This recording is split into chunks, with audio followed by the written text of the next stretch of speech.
సార్వత్రిక ఎన్నికలకు లోక్ సత్తా పార్టీ మేనిఫెస్టో ప్రకటించింది. విజయవాడలో జరిగిన పార్టీ రాష్ట్ర సదస్సులో లోక్ సత్తా వ్యవస్థాపక అధ్యక్షుడు జయప్రకాష్ నారాయణ ఎన్నికల ప్రణాళిక విడుదల చేశారు.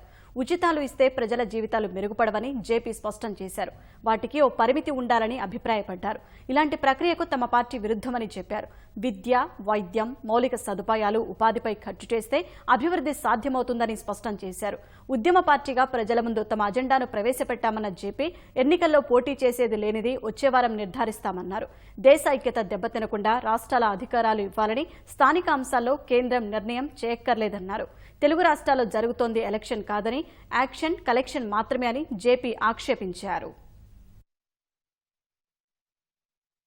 ఈవేళ సాంప్రదాయ పార్టీలకు అతీతంగా ప్రజల్లో చైతన్యాన్ని పెంచాలి, సంఘటితం చేయాలి. ఇక్కడ ప్రభావం కోసం రాజకీయం తప్ప రాజకీయం కోసం వ్యక్తున్న వాళ్ళు లేరు. ఇప్పుడు వాళ్ళ ఇష్టం కొట్టండి. ఇప్పుడు ఇవాళ మిమ్మల్ని బలవంతంగా ఎవరికి ఓటు వేయించినాను, కానీ ఓటు ఎవరికి వేద్దామనుకున్నా కూడా ఎందుకు వేస్తున్నాం, వాళ్ళ నుంచి ఏం ఆశిస్తున్నాం, అది మీ గొంతు నుంచి రావాలి. దాని నుంచి బయటపడాలంటే ఈ వ్యవస్థలో మౌలికమైన మార్పులు, ఆ మార్పులకి మార్గాన్ని, స్పష్టమైన మార్గాన్ని ఏజెండా రూపంలో సూచిస్తున్నాం. ప్రత్యక్షంగా ప్రజలకి బడ్జెట్ లో 15% వేదనలు గుర్తించండి, ఇచ్చేయండి.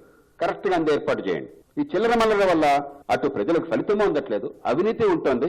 ఈ డబ్బంతా కూడా ఎలక్షన్ రాగానే చూస్తున్నారు కదా. ఇప్పుడు ఒకళ్ళ నుంచి ఒకళ్ళు పోటాపోటీలుగా ప్రకటిస్తున్నారు, వరాలు ఇస్తున్నారు, పంపిణీ చేస్తున్నారు. పరిస్థితులను మార్చుకునే పరిస్థితి రాజకీయానికి ఉండాలి, ఆ ఎన్నికైన ప్రభుత్వాలకు ఉండాలి. అవి తప్పులు చేస్తే దండించే వ్యవస్థ కూడా ఉండాలి. నిజమైన ఫెడరల్ అంటే అర్థమది. 3 అంచెల ఫెడరల్ వ్యవస్థ బలపడాలి. దానికి 2019 ఎన్నికలు నాంది పలకాలి.